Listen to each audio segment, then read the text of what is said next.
आज के इस वीडियो में हम लोग जो पढ़ने वाले हैं वो सर्वांगसम और समरूप आकृतियों के बारे में। सर्वांगसम आकृतियाँ क्या होती हैं और समरूप आकृतियाँ क्या होती हैं। कक्षा 9 में आप लोगों ने त्रिभुजों की सर्वांगसमता के बारे में बहुत अच्छे से पढ़ा होगा, है ना।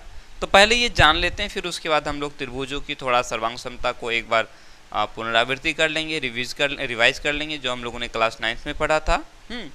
और इस क्लास में यानी क्लास 10 में विशेष रूप से हम लोग त्रिभुजों की समरूपता पर चर्चा करेंगे।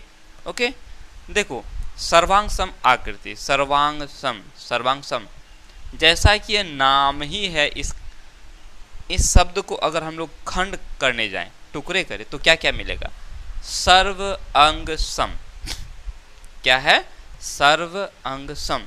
सर्व का मतलब सभी, सबके सब, है ना। सर्व मतलब सभी, और अंग का मतलब होता है, यह है ना, यहाँ होगा सर्व, अंग, ठीक है, और सम, ये तीनों मिल करके बनता है सर्वांगसम। यानी ऐसी आकृतियां जो क्या हो, जिनके सर्व यानी सभी अंग क्या हो, सम हो, समान हो, एक जैसे हो, समान माप के हो। नहीं समझ में आया? जैसे हम लोग मान के चलते हैं, अगर एक ही माप वाले दो वृत्त को ले लेते हैं, दो ठो वृत्त ले लेते हैं, वैसे वृत्त तो मेरा हुआ नहीं है ना, फिर भी मान लेते हैं, इस वृत्त की त्रिज्या मान लेते हैं 7 मीटर का है, दूसरा हम एक और वृत्त लेते हैं, इसका त्रिज्या भी 7 मीटर का है। दोनों वृत्तों की त्रिज्या क्या है? 7 मीटर। मतलब ये दोनों ही वृत्त एक जैसे हैं, ये दोनों वृत्त ही हैं, और साथ में इसका आकार भी क्या है? बराबर है। त्रिज्या भी दोनों का बराबर, ये गोल भी दोनों का क्या होगा? बराबर होगा। तो इन दोनों ही आकृतियों को हम लोग कहेंगे सर्वांगसम। ऐसी आकृतियां जो एक दूसरे के ऊपर अगर हम चढ़ा दें तो पूर्ण रूप से एक दूसरे को क्या कर देगा? ढक देगा। ये जैसे मान के चलते हैं, 1 रुपए के 2 ठो सिक्के ले लेते हैं, ठीक है, नए वाले सिक्कों को ले लेते हैं 2 ठो। अगर दोनों सिक्कों को हम लोग चढ़ाएंगे एक दूसरे के ऊपर तो क्या हो जाएगा? बराबर रूप से एक दूसरे को ढक लेगा। तो वो जो 1 रुपए के सिक्के हैं दोनों, वो दोनों क्या है? सर्वांगसम है ना। ये इस शब्द में ही कह रहा है कि सर्व अंग सम, ऐसी आकृतियां जिनके सभी अंग क्या हो? बराबर हो। अब तो 2 त्रिभुजों की बात कर लेते हैं। अगर हम 2 ठो त्रिभुज ले लेते हैं, हम ये कह दें कि ये त्रिभुज जो है ना, मान के चलते हैं, इस त्रिभुज में और इस त्रिभुज में 2 ठो त्रिभुज लेते हैं, ठीक है, ये भुजा और ये भुजा बराबर है, ये भुजा और ये भुजा आपस में बराबर है, ये भुजा और ये भुजा आपस में बराबर है ना। जैसे ये हमारा 3 मीटर का है तो ये भी 3 मीटर का है, ये 4 मीटर का है तो ये भी 4 मीटर का है ही नहीं। उसके बाद बोलेंगे ये हमारा मान के चलते हैं, मान लेते हैं कि ये 2 मीटर का है तो ये भी हमारा 2 मीटर का है। अगर ऐसा त्रिभुज है तो इन दोनों ही त्रिभुजों के सभी अंग क्या है? बराबर है। इस त्रिभुज का ये और इस त्रिभुज का ये दोनों बराबर है, ये भुजा और ये भुजा बराबर है, ये भुजा और ये भुजा बराबर है। अगर हम इस त्रिभुज को उठा के इस पर बैठाएंगे तो दोनों क्या हो जाएगा? बराबर हो जाएगा। तो इन दोनों ही आकृतियों को हम लोग कहेंगे सर्वांगसम आकृतियां, ठीक है। इसकी परिभाषा भी मैं दे दूंगा, आप उसको उतार लेना। तो सर्वांगसम आकृतियों के बारे में आपने समझा। असल में होता क्या है, 2 आकृतियों को हम लोग सर्वांगसम आकृति कहेंगे जब दोनों का आकार समान हो। आकार मतलब क्या समझ? तो शेप। जैसे ये हमारा क्या है? वृत्त है, गोल आकार है ना। इसका आकार कैसा है? गोल है। इसका शेप कैसा है? गोल है। और इसका शेप कैसा है, इसका शेप त्रिभुज है ना, त्रिभुज के आकार का है ना, तो ये त्रिभुज है, इसका शेप त्रिभुज है। तो इसका और इसका, इन दोनों का शेप एक जैसा नहीं है, समान आकार नहीं है। ठीक है, प्रथम तो सर्वांग सम होने के लिए दोनों का आकार समान होना चाहिए। जैसे इन दोनों वृत्तों की बात करेंगे तो ये दोनों वृत्त का आकार है, दोनों वृत्त ही हैं, है ना। उसके बाद दोनों का आमाप भी बराबर होना चाहिए। आमाप मतलब दोनों का माप, दोनों का माप भी क्या होना चाहिए, बराबर होना चाहिए।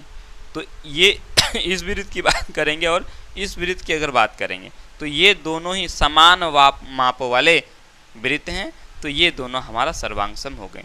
ये दोनों क्या है, इन दोनों का आकार क्या है, त्रिभुज के आकार का है, दोनों ही त्रिभुज है दोनों, और दोनों का माप क्या है, समान है, तो ये हमारा सर्वांग सम हो गया। तो सर्वांग सम आकृति समझ में आ गया। ठीक है, चलो थोड़ा चर्चा कर लेते हैं समरूप आकृतियों के बारे में भी। समरूप आकृतियां क्या होती हैं, हम उन दो आकृतियों को समरूप आकृति कहेंगे जिनका आकार तो समान होगा, आकार क्या होगा, समान होगा, लेकिन आमाप का समान होना जरूरी नहीं है। जैसे मान के चलते हैं, एक इस वृत्त को ले लेते हैं। अच्छा, अगर इस शब्द पे गौर करें तो यहाँ लिखा है समरूप। ये जो समरूप शब्द बना है, समरूप, सम और रूप, रूप का मतलब क्या, देखने में चेहरा है कि नहीं, फेस।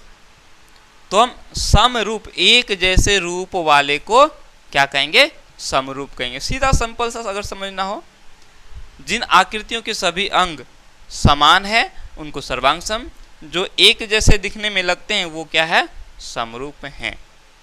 अभी समरूपता का हम लोग परिभाषा देंगे बाद में, लेकिन इसको अभी इस तरह से पहले समझ लो, राइट। तो अब देखो हम दो वृत्तों की बात करते हैं।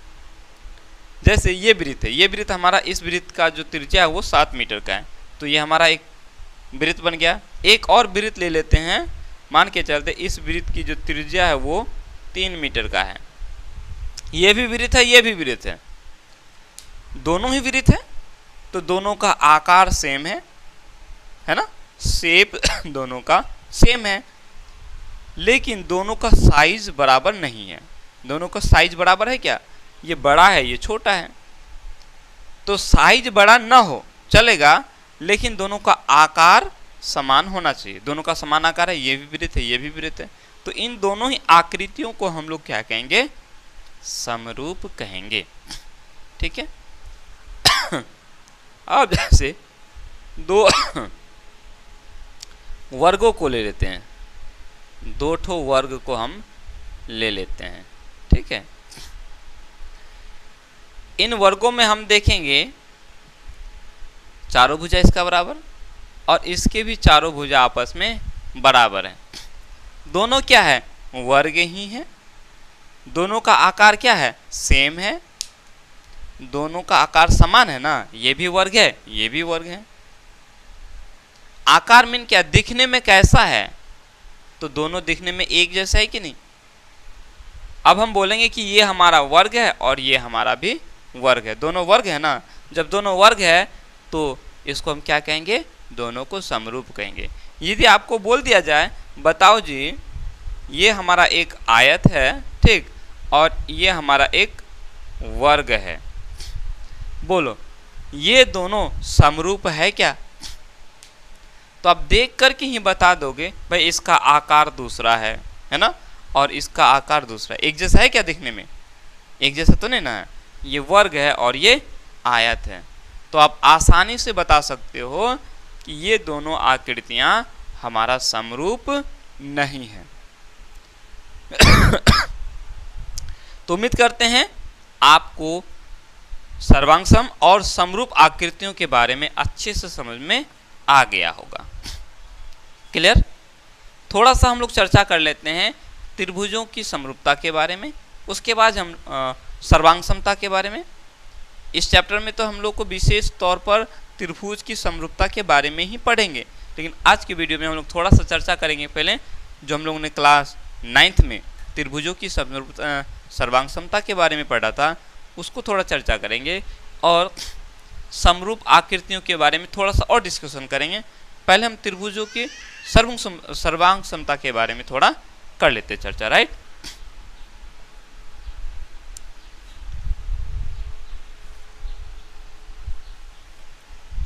चलो देखो, तो समरूप और सर्वांग समता के बारे में तो आपको पता चल गया। अगर आपसे पूछा जाए भाई ये हमारा त्रिभुज है, ठीक है, और ये एक हमारा चतुर्भुज है, आयत है, बोलो ये दोनों आकृति क्या ये समरूप आकृतियां हैं? तो अब देख करके बता दो कि ये समरूप आकृतियां नहीं है। ओ, सर्वांग समता के बारे में पहले चर्चा करेंगे थोड़ा सा, समरूप नहीं। क्लास 9th में हम लोगों ने त्रिभुजों की सर्वांग समता के बारे में पढ़ा था, है ना।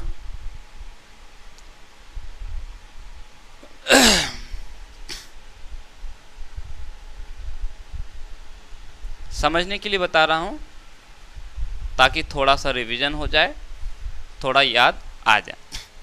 त्रिभुजों की सर्वांग समता में आपने पढ़ा होगा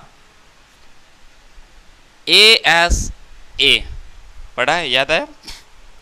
एक पढ़ा होगा मेरे ख्याल से 5 पर में ऐसा कुछ पढ़ा होगा, SAS, AAS, SSS और RHS, ऐसा कुछ पढ़ा होगा आप लोगों ने। दो त्रिभुज सर्वांगसम होते हैं।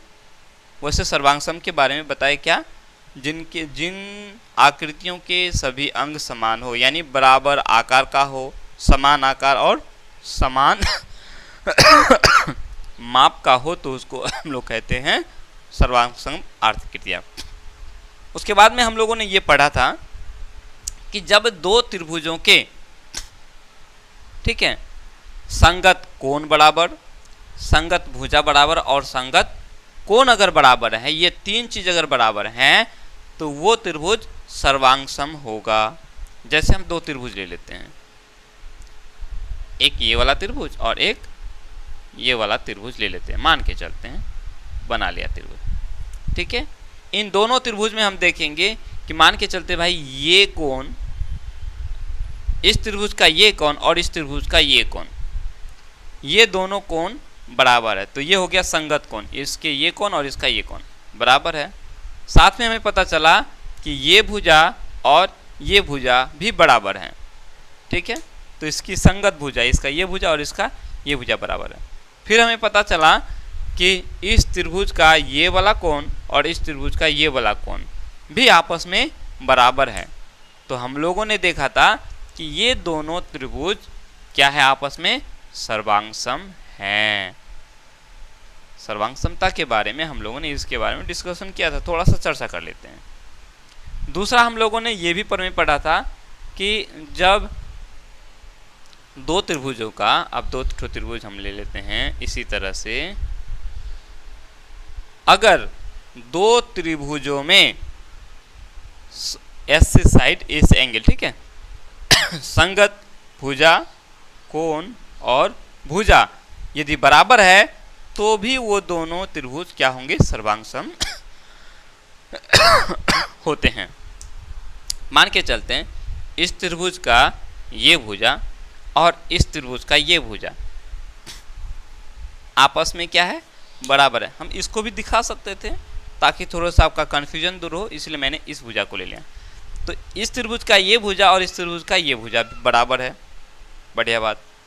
अब इस त्रिभुज का उसके बाद ये वाला कोण और इस त्रिभुज का, अब इस भुजा के बाद ये वाला कोण आए तो इस भुजा के बाद ये वाला कोण जाएंगे, ये वाला नहीं, ये उल्टा चल जाएंगे, फिर इधर आ जाएंगे ना, तो इस भुजा के इस बगल वाला कोण बराबर है आपस में। ये इस त्रिभुज का ये भुजा और इस त्रिभुज का ये भुजा साइड हो गया, बराबर हो गया। उसके बाद ये कोण और ये कोण, ये दोनों कोण संगत कोण हो गया। अब इस त्रिभुज को अगर ऐसे हम खड़ा करते हैं, इसको ऐसे अगर खड़ा कर देंगे तो ये नीचे आ जाएगा, ये कोण इधर आ जाएगा, तो ये भुजा और ये भुजा बराबर हो जाएगा, यानी ये भुजा और ये भुजा बराबर है, ये कोण और ये कोण बराबर है। साथ में अगर हमें एक और चीज़ पता चल जाता है कि ये भुजा अब ये भुजा है ना, और इस त्रिभुज का ये भुजा अगर बराबर है तो भी ये दोनों कोण क्या होंगे, ये दोनों त्रिभुज क्या होंगे, सर्वांग सम होंगे। इसके बारे में हम लोगों ने पढ़ा है। हमने पढ़ा है फिर AAS, कोण कोण भुजा, कोण कोण भुजा, एंगल एंगल साइड, है ना। फिर उसी तरह से दो त्रिभुज है हमारे पास, अगर इन दोनों ही त्रिभुजों का संगत कोण है ना, संगत कोण और संगत भुजा अगर बराबर है, मान के चलते हैं इस त्रिभुज का ये कोण और इस त्रिभुज का ये कोण, ये कोण और ये कोण समान है, बराबर है। पुनः ये दोनों कोण संगत कोण हो गया, ये कोण और इसका ये कोण। पुनः एक और कोण की बात कर लेते हैं, मान के चलते हैं ये कोण और इसका ये कोण, ये दोनों कोण संगत कोण हो गया। और एक भुजा बराबर होना चाहिए, कोई एक सा भुजा ले लेते हैं, मान के चलते हैं कि ये वाला भुजा और ये वाला भुजा, इसका ये भुजा इसका ये भुजा अगर बराबर है तो भी ये दोनों त्रिभुज क्या कहलाएंगे, सर्वांग सम कहलाएंगे। ये सारा हम लोग पढ़े हैं। अब ये SS ट्रिपल S क्या होता है, तीनों भुजा आपस में बराबर। जैसे हमने ये त्रिभुज बनाया, एक त्रिभुज ये बनाया, हमने दिखाया कि ये 2 मीटर का है, ये 2 मीटर का है, ठीक, ये 3 मीटर का है, ये 3 मीटर का है। अच्छी बात है भाई। इसको भी ले लेते हैं, ये 4 मीटर का है, ये हमारा 4 मीटर का है, हो गया। अब इससे क्या पता चला, इस त्रिभुज का ये भुजा, इस त्रिभुज का ये भुजा, दोनों त्रिभुजों के संगत भुजा बराबर, ये भुजा बराबर, संगत भुजा बराबर, ये भुजा बराबर, संगत भुजा बराबर। इस भुजा को उठा के अगर इसके ऊपर डाल दें तो दोनों एक दूसरे के ऊपर क्या हो जाएगा, चिपक जाएगा, है ना, ओवरलैप कर लेगा, दोनों एक दूसरे को ढक लेगा, तो ये हमारा सर्वांग सम हो गया। RHS क्या होता था, हम लोगों ने RHS ये समकोण त्रिभुज के बारे में ठीक है, दो समकोण त्रिभुज, दो समकोण त्रिभुज क्या होंगे, सर्वांग सम होंगे यदि राइट एंगल, ये समकोण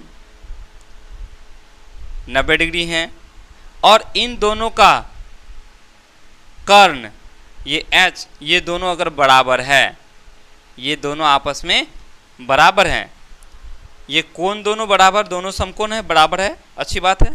और साथ में इन दोनों का कर्ण अगर बराबर है, और एक और चीज, अगर इनका एक भुजा बराबर है, कोई एक भुजा, मान के चलते ये, अगर ये भुजा और ये भुजा बराबर है, या फिर ये भुजा और ये भुजा बराबर है, तो ऑटोमेटिकली होगा कि ये जो हमारा समकोण त्रिभुज होगा दोनों ही सर्वांग सम होंगे। इन चीज़ों के बारे में हम लोगों ने बहुत अच्छे से पढ़ चुके हैं, या आप लोग भी पढ़े होंगे, ठीक है।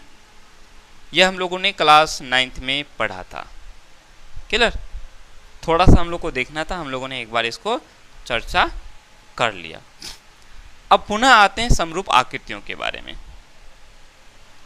चलो एक बार पुनः हम लोग समरूप आकृतियों के बारे में देख लेते हैं। अभी हम लोगों ने जाना कि समरूप आकृतियां क्या होती हैं। एक जैसे दिखने वाले आकृतियां समरूप होती हैं, है ना। उसके आकार समान होना चाहिए, आमाप यानी माप उसका समान होने की आवश्यकता नहीं है, ठीक है। चलो जैसे उदाहरण में हम लोगों ने समझा कि समबाहु त्रिभुज ले लेते हैं। क्या ले लेते हैं, समबाहु त्रिभुज। इस त्रिभुज का तीनों भुजा आपस में बराबर, इस त्रिभुज का ये तीनों भुजा आपस में बराबर, तो ये दोनों त्रिभुज एक जैसे हैं देखने में, इनका आकार समान है, दोनों समबाहु हैं। ये हमारा क्या हो गया, ये तो हो गया हमारा समरूप आकृति, ठीक है। दो वर्ग ले लेंगे, है ना, एक छोटा एक बड़ा, ये भी हमारा वर्ग है, एक जैसे हैं, इनका आकार समान है, माप समान नहीं है, जरूरी नहीं है, एक बड़ा है एक छोटा है, या एक छोटा है एक बड़ा है ना, तो ये दोनों आकृतियां हमारा समरूप हैं। अगर आकार ही समान ना हो तो वो समरूप की तो बात ही नहीं हो सकता है। जैसे हमने ले लिया एक ये वाला, है ना, और एक ये वाला ले, इन दोनों आकृतियों के बारे में अगर हम बात करें तो इनको तो हम बोलेंगे ही ना, ये समरूप है ही नहीं। एक जैसे रूप है क्या? नहीं। ये हमारा चतुर्भुज है, ये हमारा त्रिभुज है, अलग अलग शेप है, तो इन दोनों की तो बात होगा ही नहीं। चलो, समरूप के बारे में आप लोगों ने अच्छे से समझ लिया। थोड़ा सा आगे बढ़ते हैं। अब हम लोग इस समरूपता की परिभाषा देने का प्रयास करते, एक सटीक परिभाषा, एक अच्छा सा। तो देखो, अगर इन दोनों आकृतियों की अगर बात करें, ठीक है, एक ये वाला आकृति, दूसरा हम ले लेते हैं ये वाला आकृति। बताओ ये दोनों आकृतियां समरूप है या नहीं? बता सकते हो? लग तो रहा है कि ये दोनों आकृति जो है ये एक जैसे हैं। अब असल में है या नहीं ये हमें नहीं पता, दिखने में लग रहा है, दिखने में लग रहा है। यहां ध्यान देना, ये दोनों वर्ग हैं, ये वर्ग है, ये वर्ग है। जैसे ही हम वर्ग बोलेंगे तो इनकी सभी भुजा बराबर है और इनकी भी सभी भुजा आपस में बराबर है। कंफर्म हो गए? और हमें यह भी पता चल रहा है यहाँ कि इस वर्ग के चारों कोण 90 डिग्री करके हैं और इसके भी प्रत्येक कोण 90 डिग्री करके हैं। ये हमें पता है, वर्ग जैसे बोलेंगे तो ये हमें पता है। इस समबाहु त्रिभुज की अगर बात करेंगे तो हमें पता है ये समबाहु यानी कि इसकी तीनों भुजा बराबर हैं और इस त्रिभुज के भी तीनों भुजा बराबर हैं, साथ में तीनों के कोण भी बराबर हैं। तीनों कोण 60 डिग्री, इसके भी तीनों कोण 60 डिग्री करके हैं। पता है? तो एक जैसे देखते हैं और ये एक जैसे है भी। लेकिन वहीं अगर हम इस दोनों चतुर्भुजों की अगर बात करें, दिखने में तो लग रहा है लेकिन हमें नहीं पता है कि ये असल में है कि नहीं। तो अब हम इनके लिए क्या करेंगे? ठीक है, दो बहुभुज के, ये हमारा चतुर्भुज है, ये हमारा त्रिभुज है। हाँ, एक शब्द आएगा बहुभुज। बहुभुज के बारे में पता है? बहुभुज क्या होता है? ये सारे हमारे क्या है? बहुभुज। ये वर्ग है, ये भी हमारा बहुभुज है। अच्छा, बहुभुज क्लास 8 में पढ़ा होगा। बहुभुज क्या होता है? केवल रेखाखंडों से घिरा आकृति को हम लोग बहुभुज कहेंगे। इन आकृतियों को अगर देखेंगे तो इनमें 4 रेखाखंड है ना, 1 2 3 4, 4 ठो रेखाखंड है और ये बंद आकृति है ना, तो इनको हम लोग बहुभुज कहते हैं। ठीक है, तो दो बहुभुज जो है समरूप होंगे यदि उनके संगत कोण बराबर हों और उनकी संगत भुजाएं एक ही अनुपात में हों। अब इसका क्या मतलब हुआ? संगत कोण बराबर होना चाहिए और संगत भुजाओं का अनुपात समान होना चाहिए। जैसे देखो, इन दोनों त्रिभुज की बात किए, ये हमारा समबाहु त्रिभुज है, राइट? तो समबाहु त्रिभुज में हम क्या जानते हैं? तीनों भुजा बराबर। तीनों भुजा क्या? बराबर। मान के चलते ये 4 मीटर है, तो ये तीनों क्या है? 4-4 मीटर का है। ठीक, अब हम इस त्रिभुज की अगर बात कर लें, ये छोटा त्रिभुज है, मान लेते हैं ये हमारा 2 मीटर का है, तो ये भी 2 मीटर का है और ये भी 2 मीटर का है। हम क्या करेंगे? हम देखेंगे कि क्या इन दोनों ही त्रिभुजों के संगत कोण बराबर हैं। संगत कोण बोले तो इसका ये कोण और इसका ये कोण बराबर है कि नहीं? बराबर है, 60 डिग्री 60 डिग्री। ये कोण भी बराबर है, ये कोण और इसका ये कोण भी आपस में बराबर है। ठीक है, दूसरी बात, संगत भुजाओं का अनुपात समान होना चाहिए, बराबर होना चाहिए। इस भुजा का माप कितना है? 4 मीटर है। इस भुजा का माप क्या है? 2 मीटर है।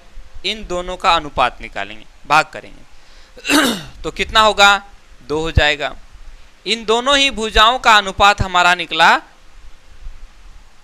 2/1। इसको ऐसे बोलते हैं, 2 का पारा में काटोगे, 2 1 2, 2 2 4, तो ये हो जाएगा 2/1, यानी 2/1। 2:1 आया। पुनः हम देखेंगे इसका और इसका अनुपात निकालेंगे। 4 मीटर 2 मीटर करेंगे तो कितना हो जाएगा, 2 1 2, 2 दूनी 4, तो 2/1 हो जाएगा। इसका भी अनुपात आया 2:1। इन दोनों भुजाओं की बात करेंगे तो ये भी 4/2 हो जाएगा, तो 2:1 हो जाएगा, है ना। तो हमने पाया कि इन दोनों ही त्रिभुजों में संगत कोण बराबर है। ये भी 60, ये भी 60, ये भी 60, ये भी 60, ये भी 60, ये भी 60। क्लियर। और साथ में हमने ये भी पाया कि इनके भुजाओं, संगत भुजाओं का अनुपात भी समान है। इस भुजा और इस भुजा का अनुपात 2:1 है। इन दोनों भुजाओं का अनुपात भी 2:1 है और इन दोनों भुजाओं का अनुपात भी 2:1 है। क्लियर। तो अब हम कहेंगे ये दोनों त्रिभुज समरूप है। ठीक है, यानी कहने का मतलब अब बात सिर्फ ये नहीं आया, क्या नहीं आया, कि दो आकृतियां अगर दिखने में समान है तो वो समरूप आकृति है, ये जरूरी नहीं है। जैसे कि अब देखो, इन दोनों आकृतियों की बात अगर करें, अगर हमें ये पता चल गया कि इसका ये कोण और इसका ये कोण बराबर है, इसका ये कोण और इसका ये कोण बराबर है, इसका ये कोण, ठीक है, और इसका ये कोण बराबर है, और ये कोण और ये कोण अगर बराबर हैं, इतना बराबर है, उसके बाद हम देखेंगे इस दोनों चतुर्भुजों के संगत भुजाओं का अनुपात निकालेंगे। क्या निकालेंगे? संगत भुजाओं का अनुपात निकालेंगे। यानी कि मान के चलते हैं इस भुजा का मान है 3 मीटर और इस भुजा का मान है 6 मीटर मान लेते हैं। तो इन दोनों ही भुजाओं का अनुपात क्या हो जाएगा? 3 मीटर बटा 6 मीटर करेंगे, 3 एका 3, 3 दूनी 6, यानी ये हो जाएगा 1:2। ठीक उसी तरह से इन दोनों भुजाओं का भी अनुपात निकालेंगे। अगर इन दोनों भुजाओं का अनुपात भी हमारा वही आया, यानी संगत भुजाओं का अनुपात हमारा क्या होना चाहिए? समान होना चाहिए। तभी हम कहेंगे कि वो दोनों आकृतियां समरूप आकृतियां हैं। ठीक है, परिभाषा में जो लिखे हैं वो क्या लिखे हैं? समान भुजा वाले, क्या? समान भुजा वाले बहुभुज समरूप होते हैं। अब जैसे हम अगर समान भुजा वाले बहुभुज अगर नहीं बोलते तो क्या होता? हाँ, वैसे समान भुजा वाले बहुभुज ना भी बोलते तो बराबर बात ही था, क्योंकि देख करके ही पता कर लेते हैं। जैसे हमने अभी देखा ये त्रिभुज है और ये हमारा चतुर्भुज है। इन दोनों ही बहुभुजों में क्या भुजा समान है? नहीं है। तो जब भुजा समान नहीं है तो देख के ही तो हम बोल देंगे कि ये संभव समरूप आकृति नहीं है, बोलेंगे ना।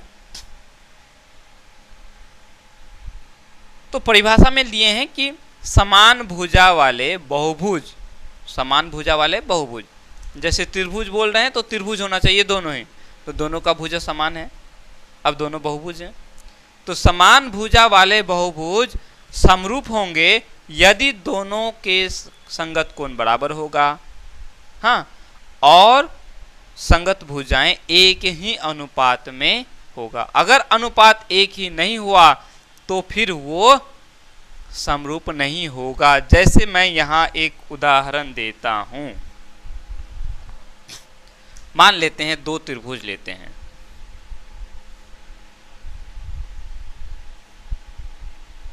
ये हमने 2 त्रिभुज ले लिया, ठीक है।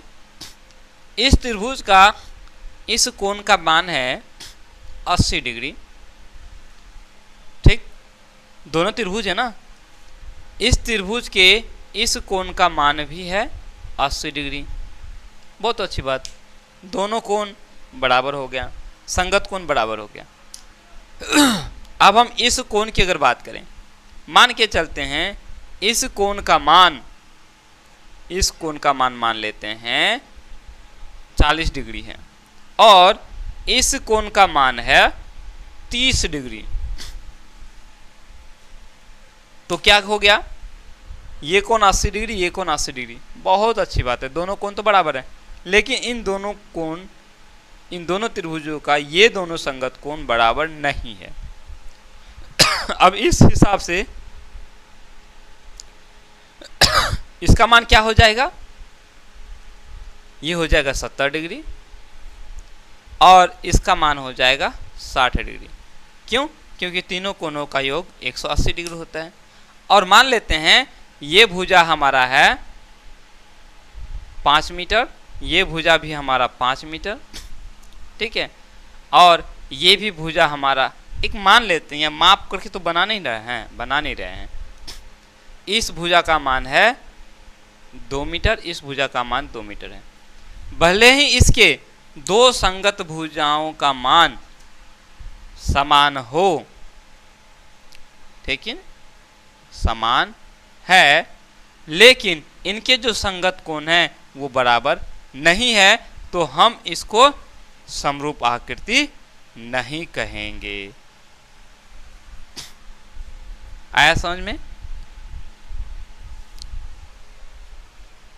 तो हमें यहाँ सीधा यहाँ हम लोगों ने समरूप त्रिभुजों के बारे में अभी डिस्कस नहीं किया है। पूरा त्रिभुजों की समरूपता के बारे में हम लोग नेक्स्ट वीडियो में पहले प्रश्नावली 6.1 बना के खत्म करेंगे, उसके बाद हम लोग त्रिभुजों की समरूपता के बारे में पढ़ेंगे। वहाँ जिस तरह से हम लोगों ने त्रिभुजों की सर्वांग समता के बारे में हम लोग पढ़ा, ठीक उसी तरह से त्रिभुज के समरूपता के बारे में भी हम लोग आगे पढ़ने वाले हैं। क्योंकि देखो यहाँ सिर्फ इतना बता देना सर्वांग सम आकृति क्या होती है और समरूप आकृतियाँ क्या होती है, ठीक है।